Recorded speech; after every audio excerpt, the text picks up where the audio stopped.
The final cardboard box hit the floor with a dull thump. As the security guard escorted me out of the building, 12 years and 5 months of dedication, now reduced to 3 boxes and an eerie, empty feeling. Rachel Morgan, a 28-year-old fresh from her Harvard MBA, had inherited her father's company and decided to restructure it by firing me in less than 15 minutes. I'm Mark Davis, 42 years old, or rather, I was the director of IT and finance at Vanguard Dynamics.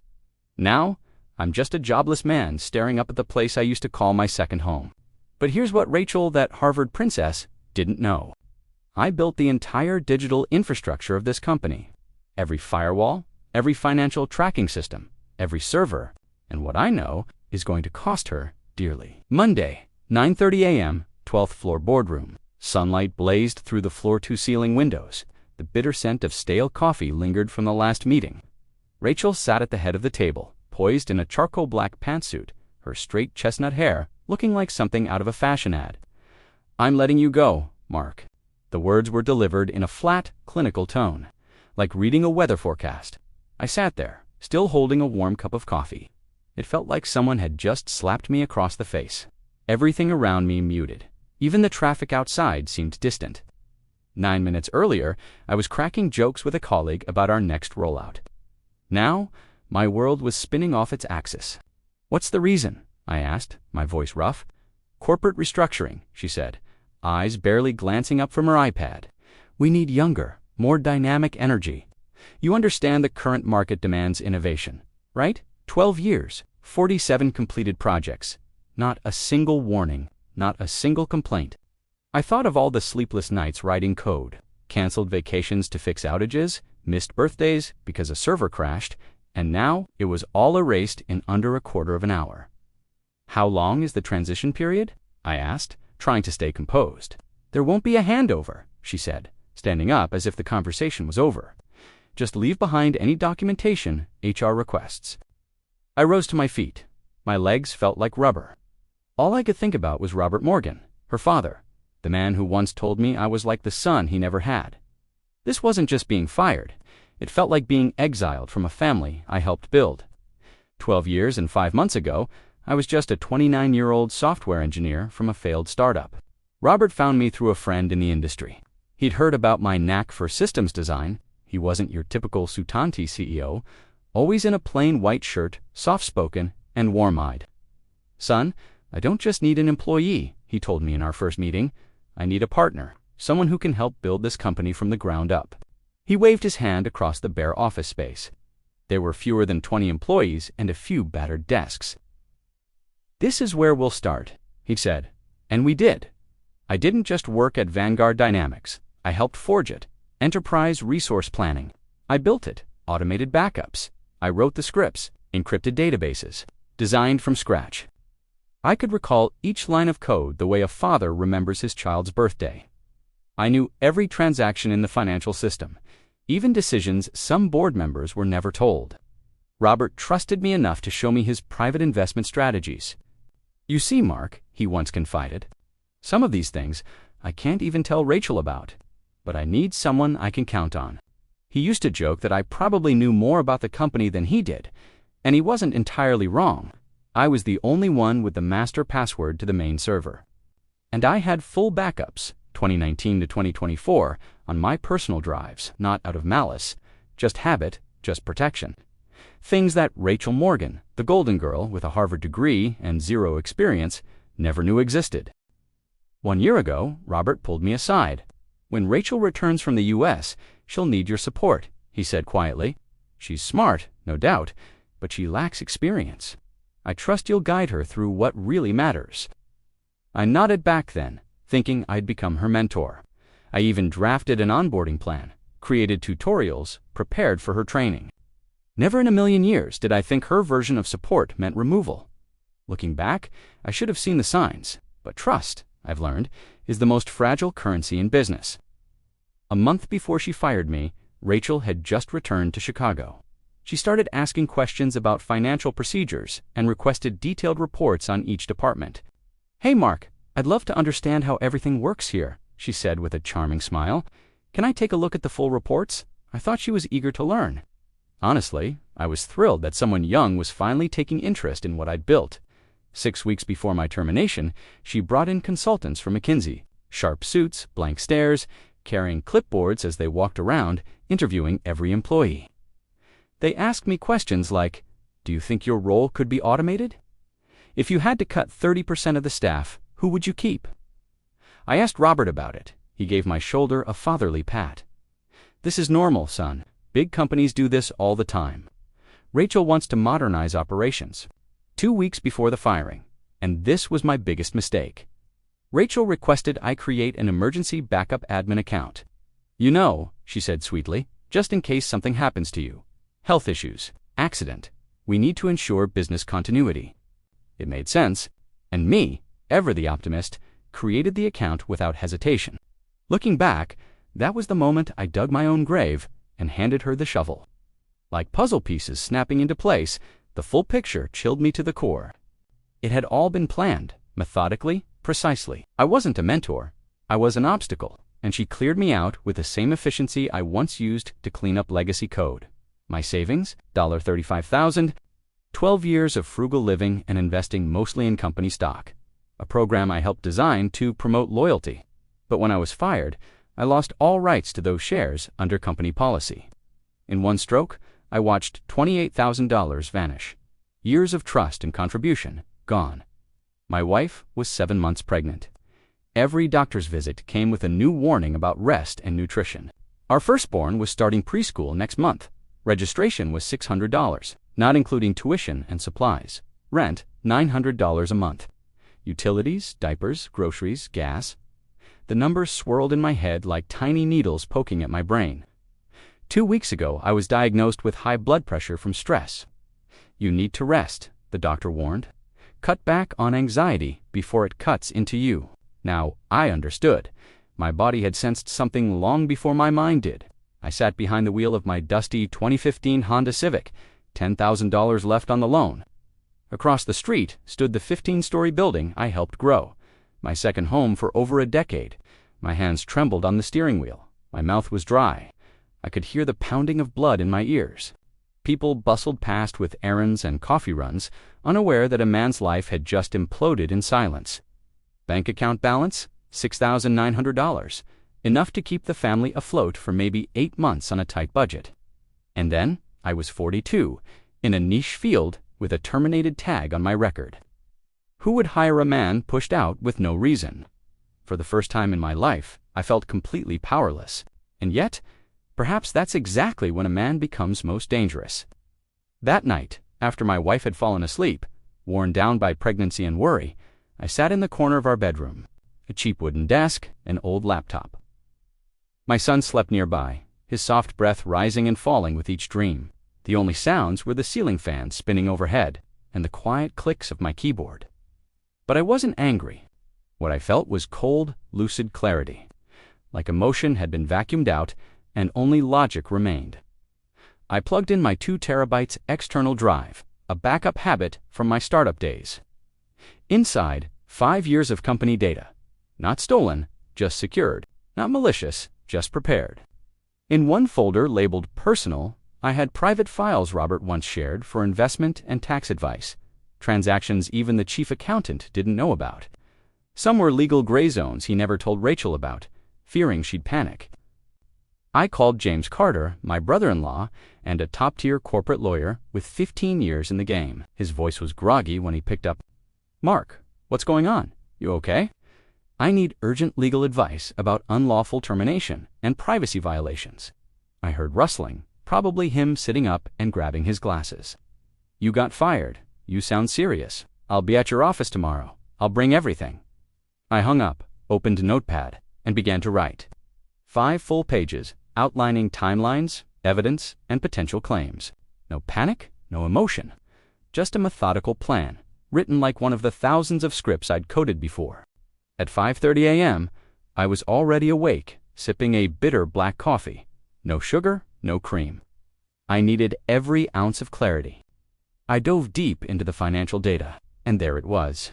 3 suspicious transfers, each ranging from $8,000 to $20,000, each executed over a weekend. when no one from accounting was around and system audits were minimal. They all shared one disturbing detail. Every single transaction came from the emergency admin account I created for Rachel Morgan.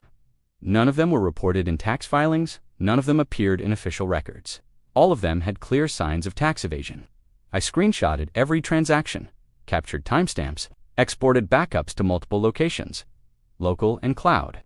Then, on Monday, I walked into the IRS field office in Chicago. As a concerned citizen, I filed an anonymous tip about financial misconduct at Vanguard Dynamics. The woman at the desk, a no-nonsense middle-aged agent with thick glasses, took her time reading through my submission. "We'll begin our review within 30 business days," she said, her voice level but firm. "You'll be notified of any further steps." But the real ace, the system logs. Rachel didn't even know they existed. The emergency admin account I'd built for her came with complete behavioral logging, a hidden layer of digital surveillance, and she'd been reckless. She accessed employees' private emails, reviewed search histories, pried into confidential HR files, monitored internal messaging, sometimes even late at night. Every keystroke, every login, every file opened or deleted, all recorded. Then came the bombshell. Rachel had transferred $92,000 from the company's development fund directly into her personal account. Not once, not twice, 23 times, each time exactly $4,000, carefully calculated to stay under the automatic fraud alert threshold of most U.S. banks. Each transfer was made during holidays, long weekends, or after hours. I had screenshots of every transfer, Excel breakdowns, metadata from the files, even auto-confirmation emails from the system itself, rock-solid evidence.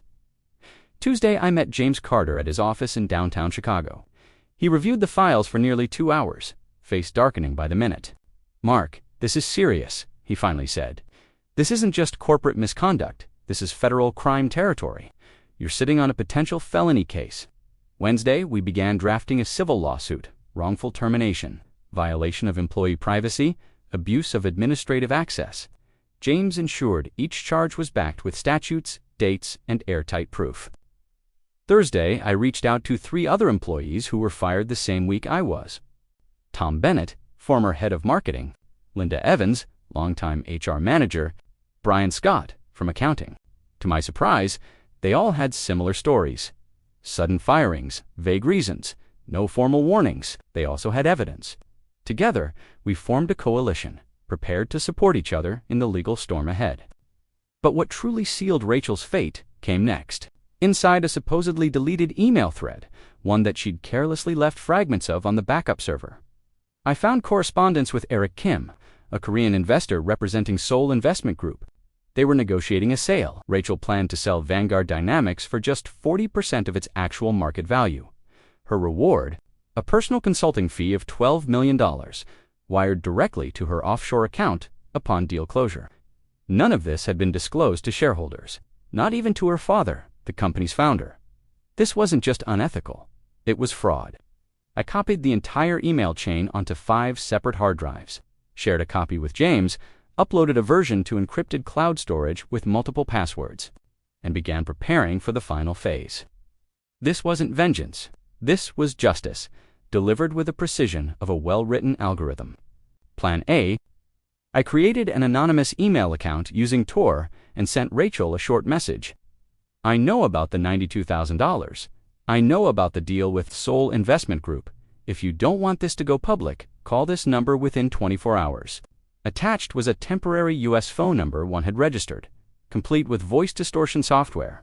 Plan B: I remotely activated full surveillance on her corporate account, the same backdoor she'd requested from me weeks ago. From now on, every click, every document she touched, every login was monitored and recorded in real time. She couldn't erase a thing without leaving a footprint." Plan C: James and I finished drafting the official lawsuit, including a motion to freeze her personal assets pending investigation. We timed the filing for 48 hours after she received the anonymous email, giving her just enough room to panic and make mistakes. She took the bait, faster than expected. 3 hours after the message went out, my phone rang. Private number. I hit record. "Who is this?" she demanded, her voice shaking. "What do you want?" No longer the confident executive who fired me. "I want the truth restored. I said in a digitally masked voice. "You've taken what doesn't belong to you. It's time to give it back. How much do you want? We don't want your money. You have 24 hours to think about what you've done." Then I hung up, letting fear do the rest. That night, right on cue at 11 p.m., the security system picked up movement at Vanguard Dynamics. Rachel used her keycard to enter the building, thinking that, under cover of darkness, she could clean up the mess before anyone noticed. But every step she took was being recorded, thanks to the surveillance protocol I'd activated days earlier. For the next 3 hours, she deleted hundreds of files, altered financial spreadsheets, tried scrubbing server logs, formatted to backup drives, all in vain. I had redundant backups, locally, remotely, and encrypted in cloud storage, and best of all, every action she took to cover her tracks became new evidence, the cherry on top. At 2:03 a.m., she texted Susan Miller, the company's chief accountant. "Hey Susan, can you help me adjust some line items in the books? Something urgent came up. Let's meet early tomorrow morning. Need to talk before the others get in." She was panicking, and panicking people make mistakes. 16 hours later, the board of directors gathered in the 15th floor conference room, polished walnut table, black leather chairs, a panoramic view of the Chicago skyline. But the tension in that room, it could have cracked the glass. Rachel sat at the head of the table in a sleek Armani suit. But her eyes gave her away, swollen makeup concealing fatigue, and her fingers twitching nervously around a pearl necklace. 3 board members sat across from her. Mr. Thomas, Vice Chair and Strategy Advisor. Ms. Lorraine, Financial Oversight Director. Mr. Cole, Minority Shareholder Rep. In the corner sat the company's legal counsel, stone-faced, dressed in a black suit, a thick binder resting on his lap. Beside me sat James Carter, calm, focused, ready to present what we had prepared. Rachel tried to sound composed. "So, Mark, what is it you wanted to discuss with the board?" I calmly opened my brown leather briefcase. "I'm not here to dispute my severance, Ms. Morgan. I'm here to return to this board something far more important, the truth." Her face visibly paled. "First," I said, gesturing toward the door, "I'd like to introduce someone." Susan Miller walked in, usually reserved, now visibly nervous, but resolute. Ms. Miller has something she'd like to share with the board. This was my first domino. Susan had once been Rachel's closest friend. College roommates, economics majors, but when Rachel asked her to falsify the books at 2 a.m., she knew something was very wrong. Instead of complying, she called me. "I have evidence," Susan said, her voice trembling but clear. "Rachel asked me to doctor the financial records. I also have proof of irregular transactions over the past 6 months, totaling over $92,000. Rachel shot up from her chair. "Susan, what the hell are you doing? We're friends." Susan's eyes welled up. We were. But friends don't ask each other to commit fraud. She laid a thick stack of documents on the table. Next, I took over. "Here," I said, sliding printed logs across the table, are system records with precise timestamps showing Rachel accessing confidential emails, deleting sensitive files, and making unauthorized financial transactions. Mr. Thomas put on his glasses. His face grew more severe with every page. "Rachel, what is this? These are serious allegations." "And that's just the beginning," I said. I pulled out another folder. Now we come to the real betrayal. Inside was the email exchange between Rachel and Eric Kim, the Soul Investment Group deal. Projected on the wall was this line, blown up and highlighted. "As discussed, the $12 million consultant fee will be wired upon closing. No need to inform other shareholders." The room froze. "She planned to sell Vanguard Dynamics," I said, scanning the boardroom, "at 40% of its fair market value.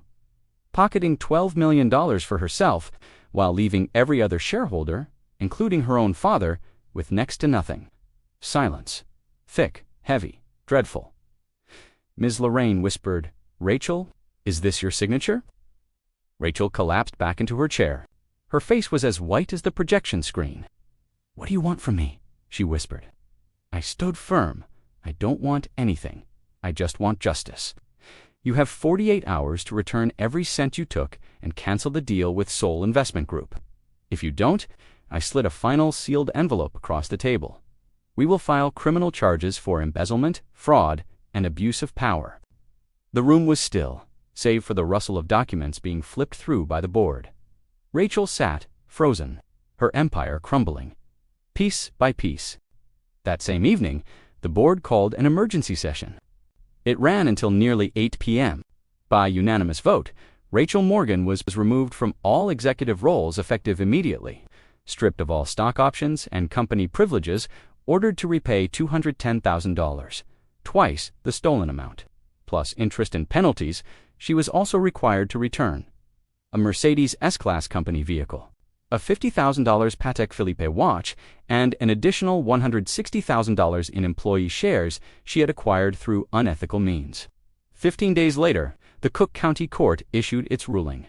Rachel Morgan was sentenced to 18 months of probation, with a suspended prison term on charges of embezzlement and corporate fraud. She was banned from holding any executive position at a U.S. company for the next 5 years. And as part of the sentence, she was ordered to complete 120 hours of community service. The moment the judge read the verdict, Rachel collapsed in the courtroom and had to be taken to Northwestern Memorial Hospital. Low blood pressure, panic attack, shock. The once proud executive, Harvard's finest, her father's legacy, had become just another lesson in unchecked ambition. Robert Morgan, the father who had trusted his daughter so blindly, had to sell 2 properties in Naperville and a plot of land near Joliet to help cover the company's losses. One rainy night, he called me, his voice hoarse, older, tired. "Mark," he said quietly, "I'm sorry for everything. I failed as a father and as a leader." 3 weeks later, I returned to Vanguard Dynamics.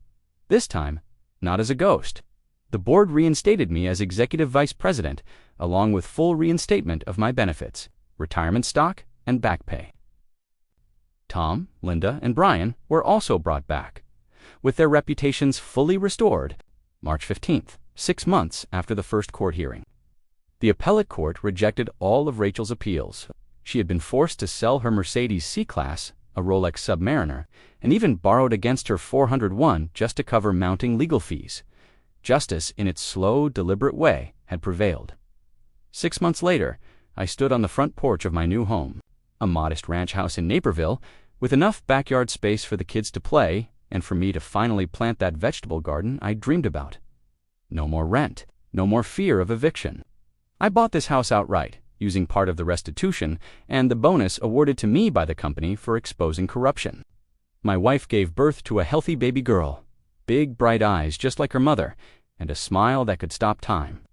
My son, now in 1st grade, was obsessed with science kits and butterflies. Every morning he'd ask, "Dad, can we go to the park today?" Vanguard Dynamics didn't just survive, it thrived. With clean leadership, transparency, and a renewed culture of trust, it became stronger than ever. As EVP, I didn't need to pull 16-hour days anymore. I had balance, I had respect, and for the first time in years, I had peace. As for Rachel, last I heard, she was working retail, a sales associate at a small software firm in downtown Chicago. Salary, $3,500 a month. No company car, no power plays, no boardrooms, just spreadsheets, lunch breaks, and quarterly quotas. Once, I saw her at a Target.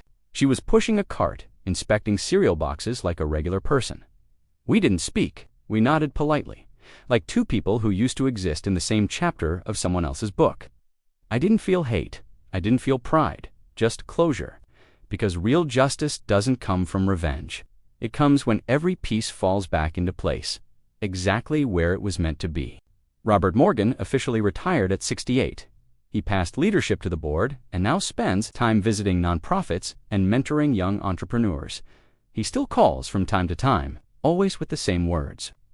"You're the son I never had, Mark, and I'll never stop being proud of the man who saved my company." That Sunday morning, I sipped iced coffee from a wicker chair on my porch.